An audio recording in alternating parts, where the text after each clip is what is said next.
really the idea of Next Rung is, every time you step up and you grab that next rung, your perspective is slightly different. It's just another step up. And, I tell people all the time, there's a lot that can change when you take that next rung and pull yourself up.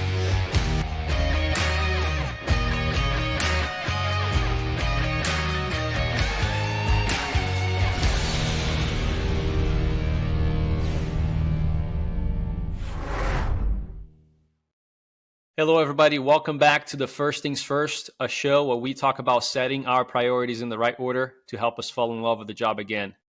My name is Helton Pereira. I'm your host, and today I am honored to have my brother and my friend, Blake Stinnett. Blake, welcome, my friend. What's going on, everybody? Thanks for having me, man. I'm excited, and great conversation leading up to hitting that record button. So I can't wait to see where it all goes, man. Awesome, Blake. We have been trying to get together for a little while. I had the pleasure to meet you in person earlier this year at FDIC. You, Charlie, and the rest of the team. First, I'm going to say thank you for what you're doing with Next Rung. We're definitely going to get into a little bit of what it is all about. But before we get there, let's get to know Blake. Tell us a little bit about you, family, and how you started in the fire service. Your story. Yeah, absolutely. We'll start with family first, and acknowledge all the wonderful people in my life. And that starts with my wife. Her name's Natalie, and we have 3 children. They age from 13 to 10 to 1. So we started over a little over a year ago, and it's been a lot of fun, man. But our oldest is our daughter. Her name is Laylee. Our oldest son is Jack, and then our little one is Henry, and he's a joy, man. It's been fun to start over. I think, when you're in the age of parenthood where you have like kids back to back, like, I don't know, man, like the first one you're like, all right, just, I can't wait to do this with you or do that. And now you're like, all right, let's slow down. Let's enjoy all these steps that we can. But yeah, man, that's my family, and just so blessed by them. We were talking about our spouses earlier, dude, and I've truly been blessed with the greatest wife that the Lord could ever give me. And I've seen that really our whole marriage, but the past 6 months, dude, 7 months almost now, has been just a whole nother level, and we can talk about that later. But yeah, man, just grateful, very grateful for who they are. I love doing life with them, man. They're my favorite people. As far as the fire service, and I grew up around the fire service. My mom and dad were both volunteers. So the county I grew up in was strictly volunteer, except for the city of Covington. There was one full-time paid station, and they were it. So the county was all volunteer, and both my parents did that for a while, and they were at the same firehouse. And eventually my mom's like, you know what, we're both going into the same burning buildings and running the same calls. Like, this might not be smart. So, she ended up stepping out, and my dad continued on until a couple of injuries took him out, man. He had a couple of injuries playing softball, of all things, like church softball, and broke his elbow one time, and then broke his knee at one point, and that put him out of the fire service. But all that to say, man, I grew up running calls with them, and lots of fun hanging around the fire station. Man, it was just a good time, hopping on the rigs, just exploring things as a kid. One of them was still like an open cab in the back. It was just a lot of fun, man. So I loved it. I grew up around it, and I think that's kind of, where the love was instilled. And truly, Blake's plan was to do that straight out of high school, and the Lord had different plans for me. So straight out of high school, I ended up going to school and getting an undergrad in psychology, and just felt a call into ministry to go serve in the church. And I did that. I volunteered a couple of years. Natalie and I got married in 2010, and the first little over 2 years of our marriage, I volunteered in the same county that I grew up in. It was in that weird stage where they were, getting more career people, and volunteers were still around, but there's a little bit of a rift there, So anyway, I served 2 years doing that. I was actually trying to get on full time, and that was kind of when the economy collapsed, and it was a no-go, man. I interviewed probably like 3 or 4 different places. One called me back. Like, I had the Chiefs interview, and they called and said, hey, we're hitting the hiring freeze, and we appreciate all the time that you put into it. Try again later. They ended up not hiring anyone out of all the people that they interviewed, and ended up interviewing with Gwinnett County in 2010, and 21-year-old kid, man, who didn't really know a whole lot, and the interview didn't go so well. But all that to say, man, I just went into ministry and did that until 2015, and that's when I stepped out of ministry full time. A couple of things that, man, I thought that were going to work out in ministry, they didn't work out, and I just was a little bit burnt out and a little frustrated. So I decided to step out of ministry and go into the fire service full time. And that was with Gwinnett County. So I ended up interviewing with them again. And after they said no the first time, about 5 years earlier, they said yes the second time. So grateful for that opportunity. And that's where I began my career as a career fireman. And just a lot of fun, man. You know, where I cut my teeth and learned so much. We had to do the zero to hero, man. Really looked, I mean, you look at the medical calls and stuff like that, but I didn't know that I was gonna have to be a paramedic. But I knew that, so once I started, if I wanted to be a fireman, I had to pass everything. So by the grace of God, dude, I passed all my tests like the first time around, and was able to go from paramedic school into fire school, and become a fireman, and just loved it. And really, man, that's kind of where everything started. Where Next Rung started was when I was working with Gwinnett County, and just the Lord blessing my journey in the fire service. I'd always wanted to serve in the fire service, and even when I was in ministry, man, the Lord had put on my heart just to impact, firemen all over. And I was like, well, how am I going to do that? Like, I grew up around it. I volunteered, and sometimes people look at like volunteers, they're like, I'm career, whatever. It's always going to be that feud, that goes back and forth. And anyway, I just, after I quit volunteering and the Lord, put that on my heart, I'm like, what, how do I make an impact if I don't know what these people are going through? So I decided to step into that, and I didn't know what that was going to look like. I just felt like the Lord was telling me to make an impact, and really firefighters and first responders as a whole, and just to serve the people that I work beside. And again, having no clue what that looked like, started my career with Gwinnett County. And in 2017 is when Next Rung kicked off. It just started as an apparel company. Next Rung comes from the idea of ground ladders. Love ground ladders, man. It's one of the things that I teach with Bearers of the Oath. I think is so important, and it can be underutilized a lot of times. Ladders can be underutilized on the fire ground at times, and that was something that I always had a mission. Like, no matter where I'm at, no matter what position I'm given or assignment I'm given on the fire ground, like, ladders are going up. I mean, like, if it's writ, dude, freaking throw ladders on all sides of the ground, or whatever your assignment is. Make sure, man, like, your people are taken care of and they got a means of egress and a means of entry. Again, I just love ground ladders, and just the tool that they are. And really, the idea of Next Rung is, every time you step up and you grab that next rung, your perspective is slightly different. It's just another step up. And I tell people all the time, there's a lot that can change when you take that next rung and pull yourself up, what you see, what you got, so that's where the whole idea came from. But it was an apparel company, dude. Like, that was it. I was just going to take a portion of the profits and give it back to a nonprofit that was making an impact in the fire service. And through all that, just really impacted in my own department, man. We lost a guy, and it was the first death I experienced in the fire service, and it was a suicide. His name is Sam Garrison, and he came and taught a lot when I was in the academy, and just got to know him really well. We never worked together when I got out in the field, but just someone, man, that I really enjoyed talking with, who loved the job and just poured into us, and taught us so much. I remember being on shift the day that I got the news that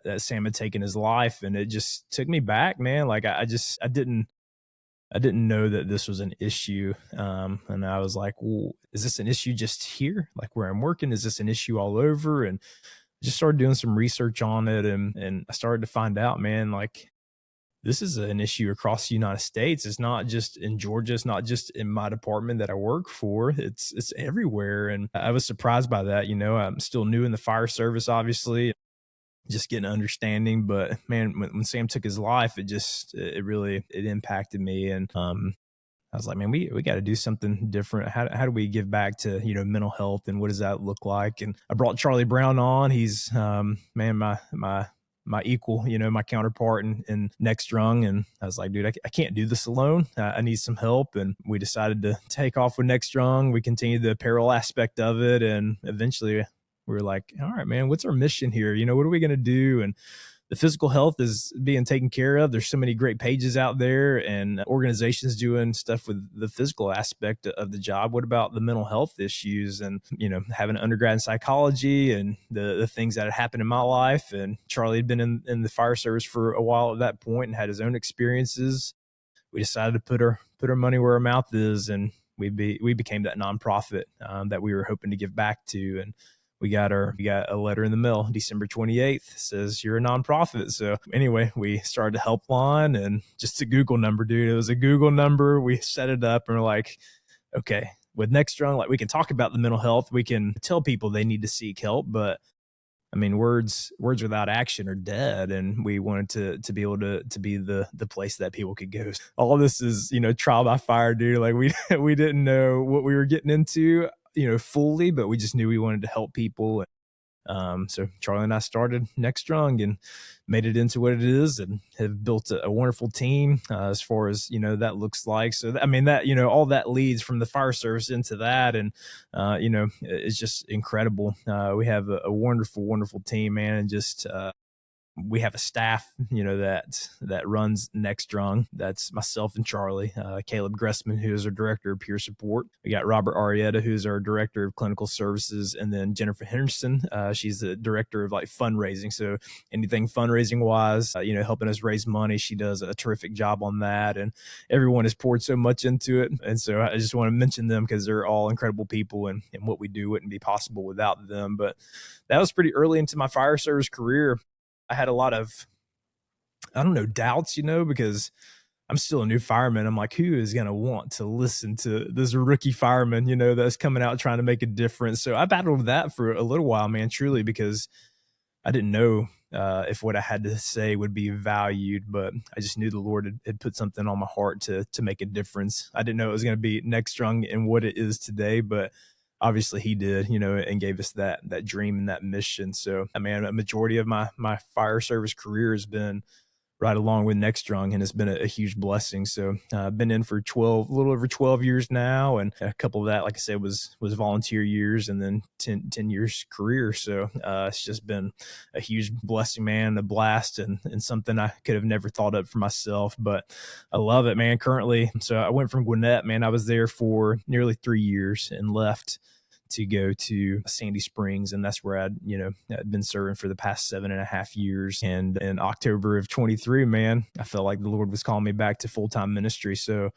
weirdly, it was the hardest decision I've ever made, man. Like truly, I remember just, Lord, are you sure about this? Like what's going on here? Why is my heart changing? Why are you, on me? Some of it was, family and missing the kids stuff, I mean, the life of a career fireman is not easy, with the schedules and, working and missing stuff. But, it is what it is. You get used to it. And there's just something on my heart, man. I'm like, oh, why am I starting to get, sentimental about, all these things, man? I just want to be there for my family. And, I think you battle that throughout your career as a whole, but this time was just a little bit different, and trying to understand what that looks like. And again, man, I saw an opportunity as far as going back to ministry full time. And so I prayed, dude. Like I even prayed some bold prayers, like some Gideon type stuff. You know what I mean? It's like, all right, I didn't put the fleece blanket out, but I did,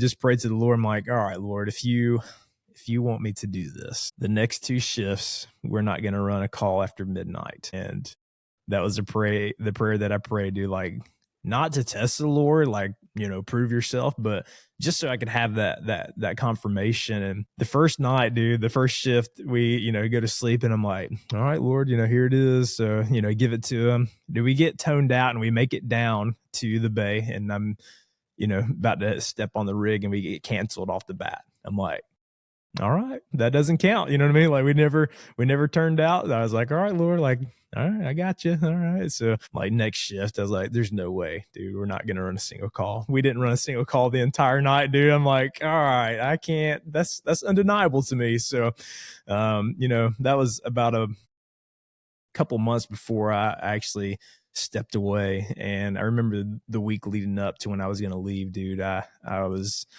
just pleading and begging with the Lord. I'm like, all right, Lord, if you want me to stay, like we're gonna get a structure fire tonight, and we slept all night again. I was like, oh, all right, I hear what you're saying, you know what I mean? So I did. I prayed some bold prayers, leading into that before I stepped away and for being full time. And once the Lord answered those prayers and allowed me to do what He was asking me to do, I still continued my career in the fire service, just part time, and that's kind of where I am now. Minus, I'm not really working right now because of Yeah. injuries, and still trying to heal from an accident. But yeah, man, that's my career in the fire service in a nutshell. But it's been the biggest blessing and the biggest struggle of my life to be where I'm at currently. And I know the Lord's got a purpose for all of it, and what He's allowed me to do and allowed me to be a part of.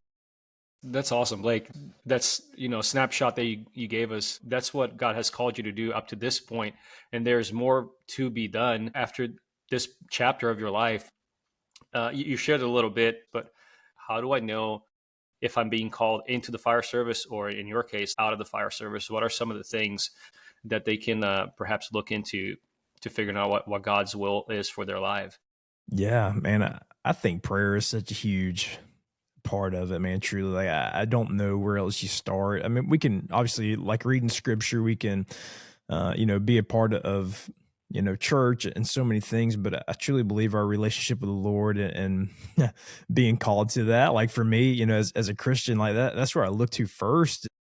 Man, the Lord has been putting on my heart prayer big time over the past couple of months. Like it's been overwhelming with, just, whether it's been sermons I've listened to, scripture I'm reading, podcasts, or whatever it is, like prayer has been on my heart big time because it has to start there. If we don't pray, then we're not communicating with the Lord and what that looks like. And we're not going to be sensitive to His voice if we're not praying. You know what I mean? Like that's just the truth on that. And I believe, not for everybody, man, but where the Lord has me, it's always been like I've been a part of both for as long as I can remember, in fire service and ministry. Even, during my, full-time career, I was still serving in the church and in our student ministry, which is middle and high school. And I was doing that part time, but I've really never stepped out of both. I've constantly had both of those in my life.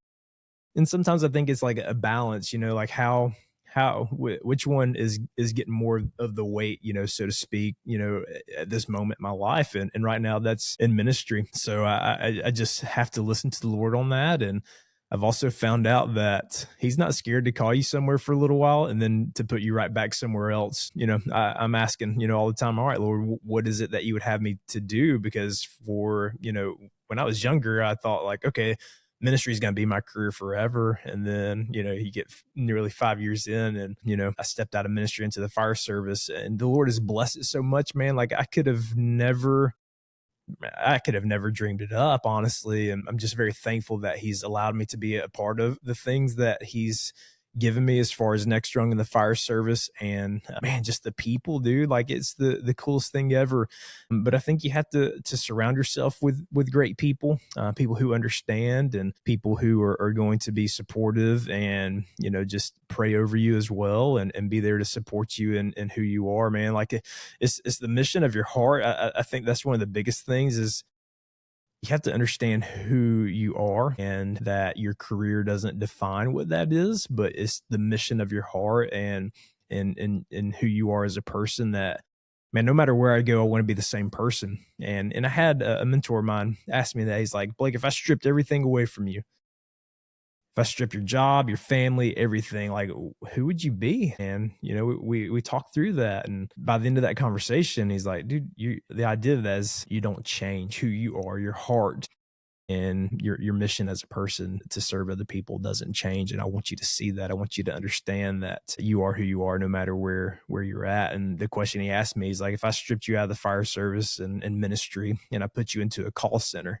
and you're in charge of 100 employees, what would you do? And I told him, I was like, man, I think I would I would just want to get to know those people, like I would want to have a conversation with them. I would want to find out about who they are, who their family is, all these things. And he's like, see, man, he's like, you're the same person no matter what. So it doesn't matter where you're going, just continue to be the same person. But it's a mindset thing and just understanding what your purpose is. So I guess that's a long answer, man. But I think it all starts with prayer, just being sensitive to that. And the fire service is a calling, man.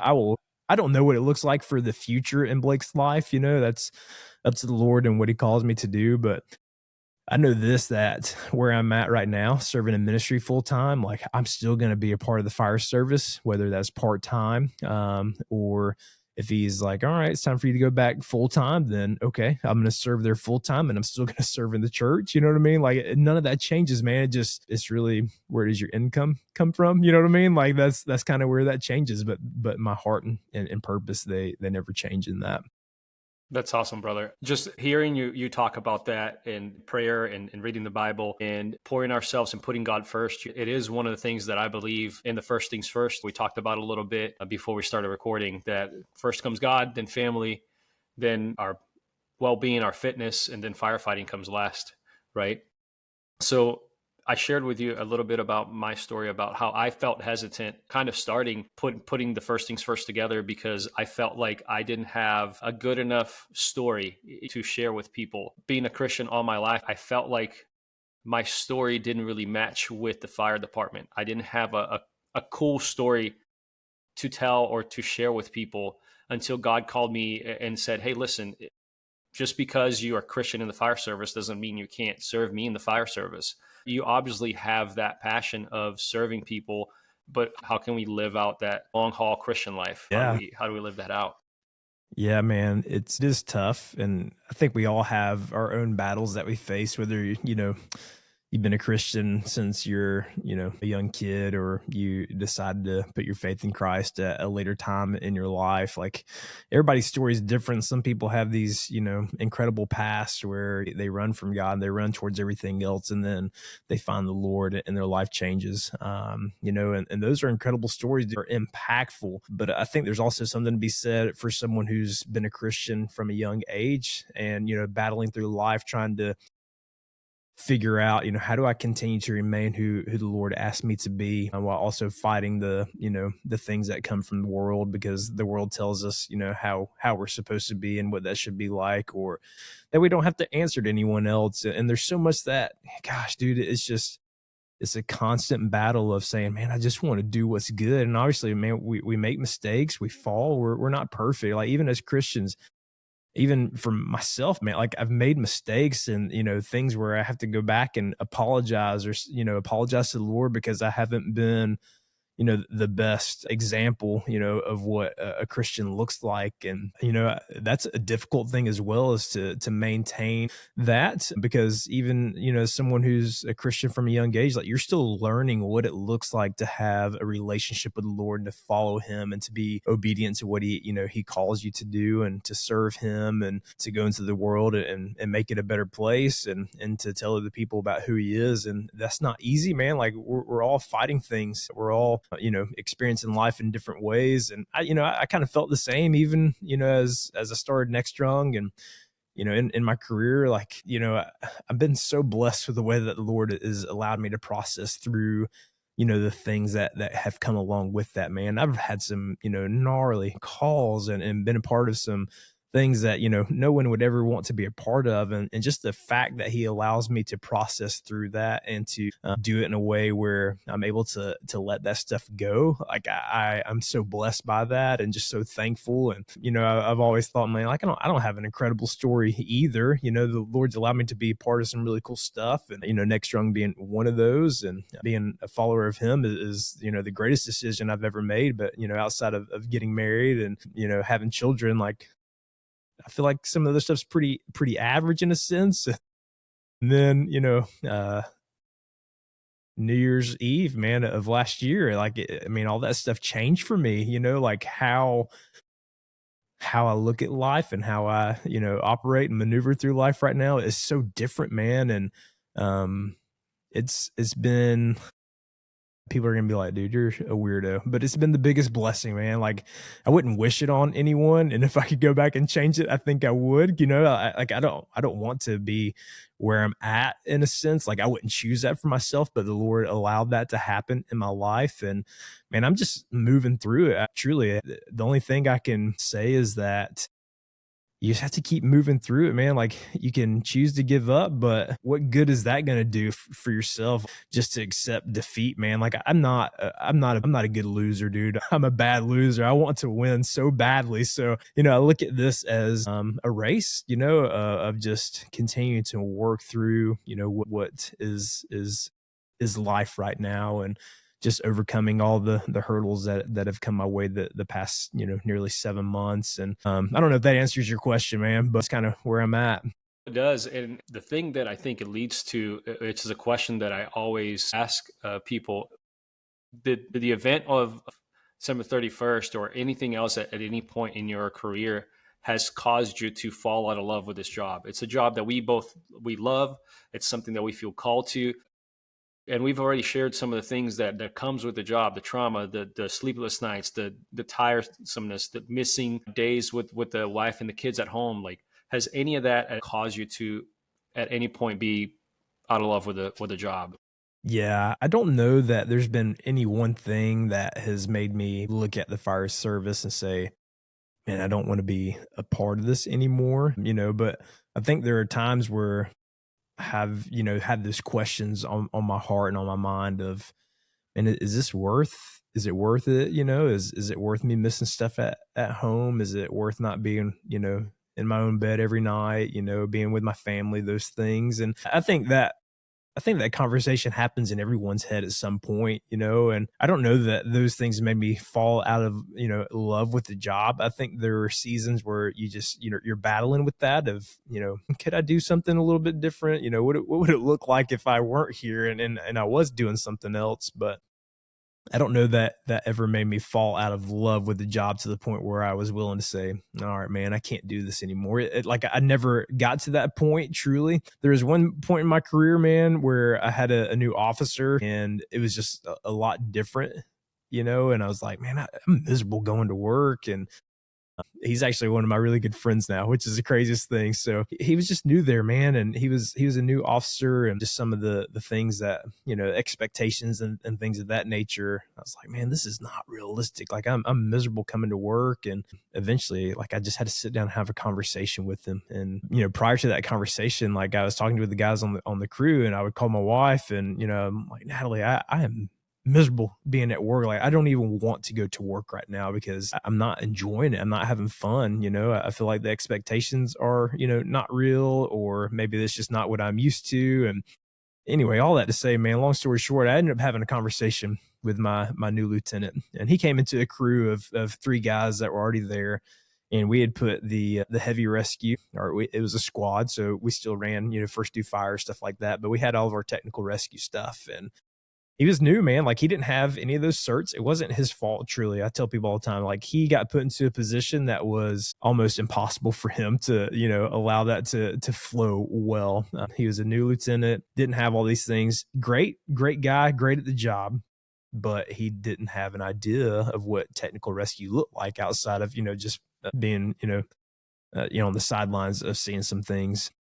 But he came in, man, to a crew of existing people. And I think that's tough, for any officer to do. Like, where you come into a crew and you're the only new person, a lot of times, like, there's at least one other new person, or you kind of get swapped around, or whatever it looks like. But all that to say, man, like, just some of the things, the conversations up front that were had, and the fact that he didn't have, those certifications and the training to do that. Like, he ended up getting those things, and is wonderful at all those things now. But that first few months, dude, was miserable to the point where I didn't want to come to work, and I finally just had to have a conversation with him. I was like, hey, something's got to happen, So I remember getting the flag off the flagpole at night, and I walk into the office and I close the door. And I was like, yeah, help me fold this flag and let's talk. This is Blake to Chris. And we just ended up having probably a 2-hour conversation of, where my heart was and what I needed. And he was the most receptive to all the things that I had to say. Like, I mean, I didn't know what that conversation was going to look like, but I just knew that I was ready to transfer out of that station, to change shifts or something. You know what I mean? Like, it was to that point where I was no longer happy showing up to work. And anyway, like the most receptive guy, he took all those things into consideration, made changes, and has become one of my favorite officers I've ever served under, and is still, a great friend to this day. And so I like to share that story, man, because I think a conversation can change everything. It doesn't always, but I think there's a huge possibility in that. So if you're not happy about something, whether it's, your crew or the officer or whatever that is, you have to figure out in your life, okay, have I tried everything? Have I done everything possible to make sure that this is not the case any longer? And sometimes you've done everything. You've exhausted every resource. You've tried to do everything that you can, and you're still not happy. And you have to figure out what that looks like. Maybe it's a change of crew, a change of shift. Maybe it's a change of department, man. Like I left my department I started with to go to Sandy Springs, and the greatest decision I could have ever made. Like I said, I'm not a paramedic any longer. I dropped that, and now I'm just an advanced EMT. But for majority of my career, I was a paramedic.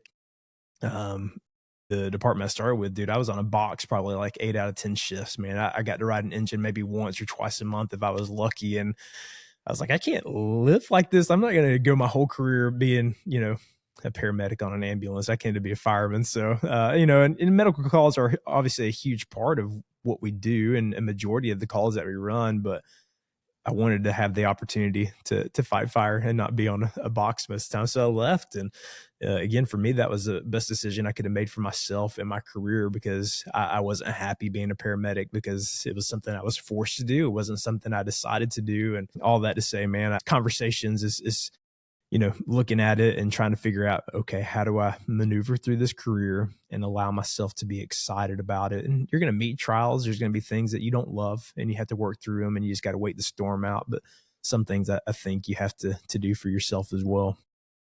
I think it's definitely important to have those crucial conversations at the firehouse and more importantly at home too, right? We talked a little bit before coming on that how important it is for us to have that strong base at home. Sometimes we bring stuff that's going on at home into the firehouse, and it causes us to have those conflicts at work, to fall out of love with the fire service because not everything else is going good at home. So can you share a little bit with us about how important it is to have a good home foundation, a good family, have a good relationship with your wife and kids, and how that impacted you in where you are today? Yeah, I think communication is huge. Just communicating that with your spouse, because they don't get to see everything. They don't. We no one really gets to go to work with their spouse. You know what I mean? Like that's the case. My wife she's a nurse now, and she's been doing that for 4 years. And man, I don't get to go to the hospital and see how she works, but I get to hear back, which I think is so cool. People saying, and Natalie is so great at her job. I mean, she's gotten awards, things like that. And it's like, man, that just carries through who she is in all aspects of life. And it's the same, with us being in the fire service. Like they get to hear things about what that looks like. And you get to bring those things to their attention, or you get to have those conversations. So I always say communication is the most important thing, because if you're not communicating those things, then your spouse has no idea what's going on. Like they can see that you're not happy going to work. They can see that you're frustrated or down when you come home, but they don't know unless you speak those things to them. And some people don't want to talk about those things. Like, I'll just handle it on my own. But man, when it comes to decisions that you make, whether it's leaving a department or changing shifts, like whatever it is, man, that impacts your entire family. And it's something that they should be able to be a part of, and to be, in on that conversation, your spouse, your children, and man, they deserve you when you come home. So you have to be upfront with those things, no matter what it looks like, whether it's, seeking help, or, just, dealing with stuff in your firehouse or within your department. Take those conversations home. Talk to your spouse about what that looks like, and just let them know like what the struggles are. You don't have to necessarily give every detail if it's something like that's call related, but man, if it's like a political, or if it's like in the fire service is leadership. I don't know, man. Like you got to be forthcoming with that information of, this is why I'm struggling, and I need help on making a decision on what I need to do next. And man, Natalie and I have talked out so many of those decisions when I left Gwinnett to go to Sandy Springs, when, I wasn't happy going to work. And, when I've talked about, going to a different shift, whatever, those are all conversations I brought home, and I didn't make those on my own. And I'm grateful for that, because she has incredible, foresight into what that looks like, because she knows who I am. She knows what makes me tick. She knows what allows me to be happy when I show up to work. And, she can feed into that. She can help me balance, what that looks like, and just bring perspective to all of it. So I think it's incredibly important to include your spouse and your family in those things, man, because this life is what it is because of those people, and they're all impacted by it. So I would just say communication is the greatest thing in that, and being very open with what that looks like. That's awesome, man. And I know that Natalie has been obviously a huge help to you in the last 6 months, more specifically. So can you tell us a little bit about she's been there for you and for your family, and you can get into as much detail or as little detail into what the last 6 months has been for you. Yeah. So I think, if you don't know, I was in an accident on New Year's Eve of 2024 on the job, and we were responding to a brush fire. Had just finished a lovely steak dinner and made a cup of coffee, got a few sips out of it, and we were at another firehouse having dinner with those guys, and their first due, so they head out in front of us, and we're following up behind them. Just another New Year's Day. It had been great calls, or New Year's Eve day. I always like working those kinds of holidays, because there's potential for a fire or whatever it is. Like, if something's going to happen, Blake wants to be there. So that was, my mentality and signing up for that day. Like, if something's going to happen today, I want to be there. So all that to say, it was, man, probably 9 something. We responded to a brush fire call, and we're the, second due right behind those guys. The wind had been blowing really bad all day, like 35-mile-an-hour gust is, actually what hit our apparatus as we were going down the road. But just been windy all day, and the back tires on that apparatus just weren't wearing well. So it was just, like you were just trying to keep check of that. Like, it was just walking a little bit, and just trying to maintain, what that looks like, just being safe while driving it. And new tires are coming in, like everything was, trying to be fixed. That's great. But between the mix of the tires not wearing well in the back, carrying 1,000 gallons and all the tools, and a wind gust of 35 miles an hour. We were on a straightaway, man. Like, we weren't coming around a curve or anything. And this wind gust hits us at 35 miles an hour, and it pushes me over the white line, onto the shoulder. And I'm trying to bring it back on, and the tire catches the road as I'm bringing it back on, and sends us sideways a little bit. And I try to straighten it back out, and then we go off the road into a bunch of trees, So that's kind of where the accident, where it all came from. So anyway, man, all the impact was on my side, on the driver's side. The guy I was riding with was okay, man. Just whiplash, little banged up, but he was okay, thankfully. So I took all the damage on my side, and man, it ripped my door off. It was gnarly, man. Like, I knew it was bad, but I didn't see a picture of the apparatus until about 4 days after the accident. And just, bro, it blew my mind. I'm like, how am I even here? Like, I mean, I know the Lord is good, but like, it doesn't make sense. I always call it a little pocket of heaven, man. Like, the Lord was just protecting me in that. But we hit several clusters of trees. It rips my door off, and we finally come to rest. Man, it happens, so fast, but it feels like slow motion at the same time, But we finally come to rest, and Blake is the other guy. So it was Blake squared that day. Anyway, it was a lot of fun. It was a good shift up until that point. And I'm like, hey, dude, when you're ready to go back over, tell him my femur's broken. He's like, are you for real? I was like, yeah, man, I can feel it withdrawing in my leg. So at that point, he is radioing, he's getting out. My mindset is, I don't want to stay in this thing, because if it catches on fire, I don't want to be inside of it when it does. But the pictures are pretty gnarly, man. Like, you can go back and look on my Facebook or Instagram. Like, we've posted the pictures there, and just blows my mind, man, that I'm alive, and I don't have more injuries than what I do. But I ended up breaking, I fractured my sternum, I broke my elbow, my radius and ulna, fractured my femur in 2 spots, had a floating piece in there, fractured my fibula, and I tore my calf muscle, a piece of metal tore my calf muscle, like kind of filleted it open. And anyway, I just sitting there, I'm like, all right, I got to get out of this thing.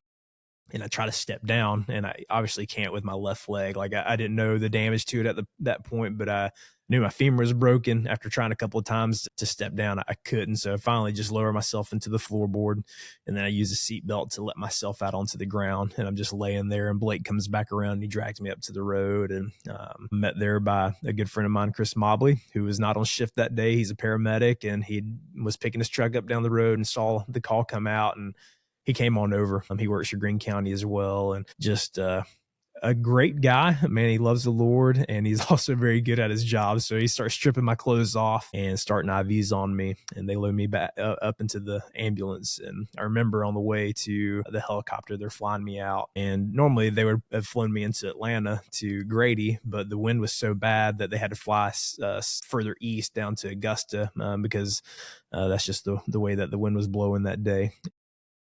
Anyway, man, on the way to the helicopter, I just remember he pulls out this little vial of oil, dude, and he anoints me in oil and prays over me. And one of the sweetest things I've ever been a part of, and I'll never forget it. But yeah, so flew me down to Augusta to the medical center there, and had 4 surgeries. And man, just trying to recover. I am recovering, not trying. I am recovering every day since, and just doing my best to progress forward and not give up. And Natalie was there every step of it. She got the phone call, and she grabbed her shoes and grabbed her Bible and showed up to the hospital, not knowing what to expect.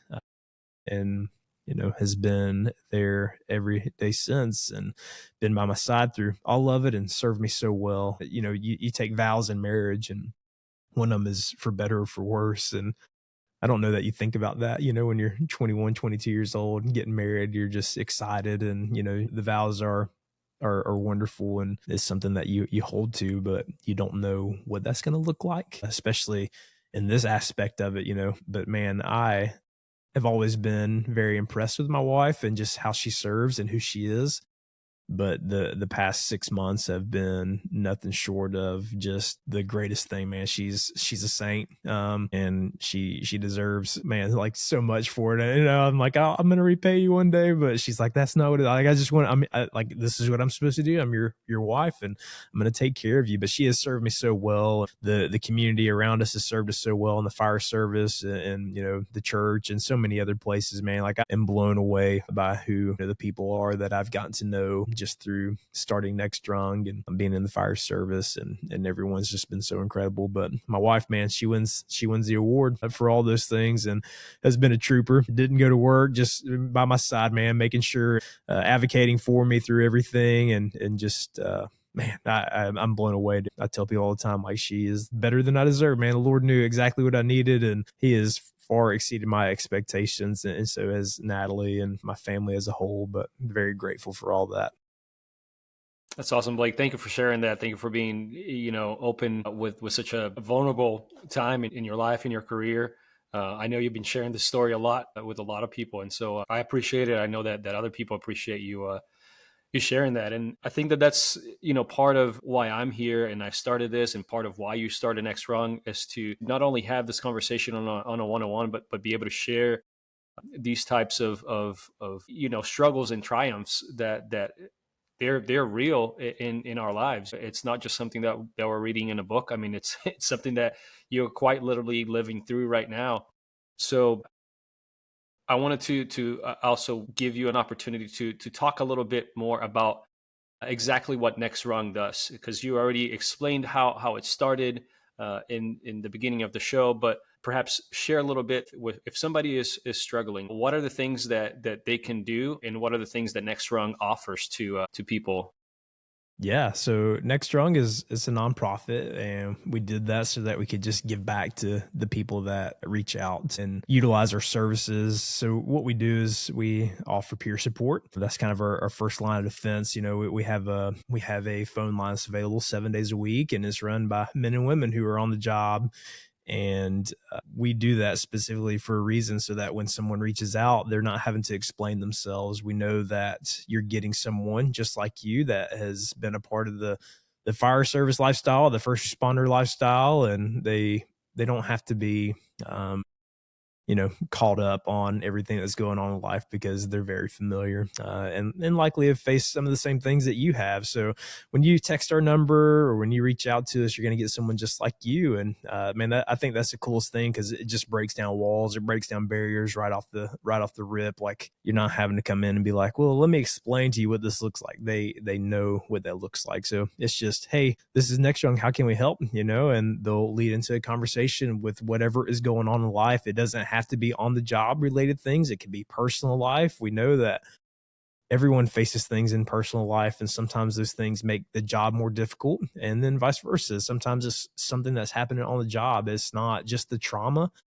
A lot of people think, oh man, it's just trauma or it's just, bad calls. Like I don't have that, or maybe I don't struggle with that. Well, there's a lot of other things, man. It could be the leadership. It could be, what's going on in your firehouse, or just, personal struggles of, what you need to do in this line of work, and how you need to progress forward, or just what you're up against. And man, all those things combine together, and sometimes they create the perfect storm, and you need someone to talk to. It doesn't have to be, I'm on the verge of taking my life. It could just be, man, I'm just struggling with this and I need some guidance, or I just need someone else's thoughts, or maybe I just want to talk and get it off my chest so that I can move forward, because that's where some people are.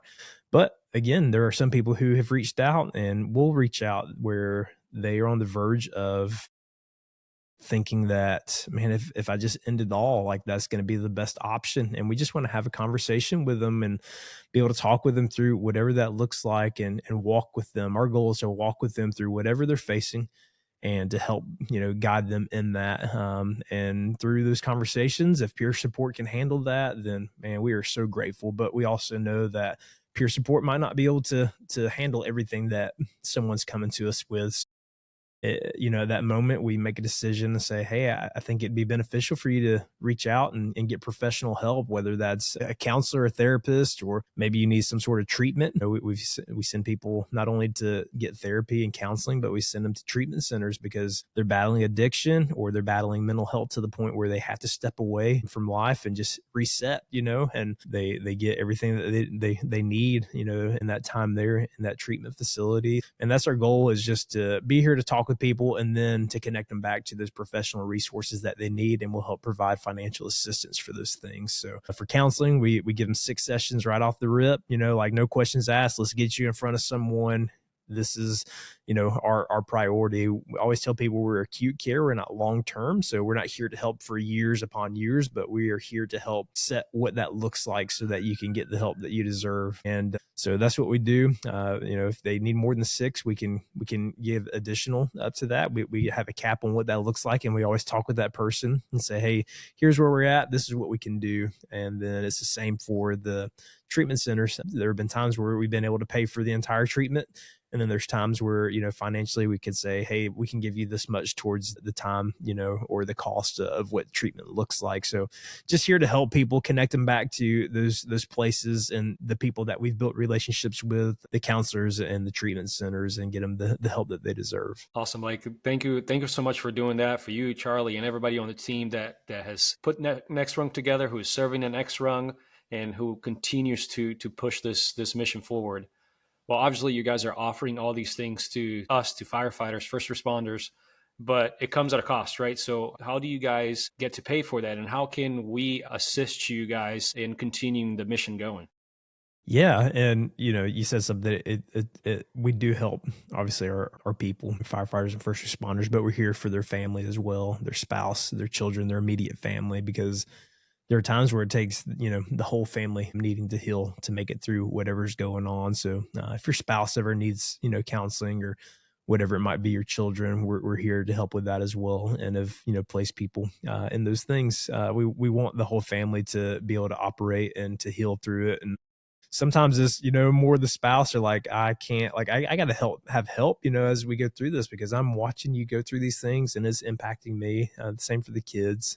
But yeah, all that, man, to say is we're here for you and your entire family. But the way that people support us throughout the years is different, man. We, have people that partner with us financially, and they give like $5 or $10 a month. You can go onto our website at nextrung.org, and there's a way to partner with us financially there. So, I mean, we're incredibly grateful for those people who continue to give there and help us out. And then we do events throughout the year, whether that's on our own accord. We have different things that we do, boxing events. We've done hockey games before. We do a fundraiser at FDIC.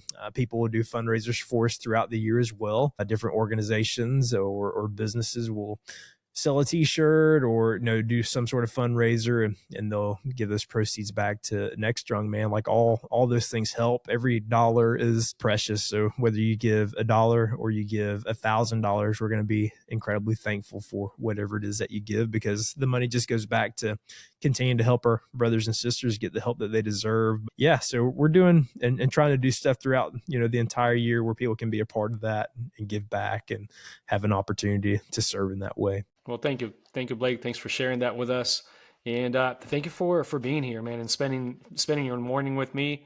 I have enjoyed talking to you and hearing your story. And once again, I really appreciate you being vulnerable and just sharing your story with people, and hopefully people can resonate and reach out to you and reach out to Next Rung if that is something that they need, or perhaps if you know somebody who needs somebody like Blake or somebody like Charlie or somebody on the team, reach out. And Blake, let us know how we can get in touch with you and how people can reach out to Next Rung.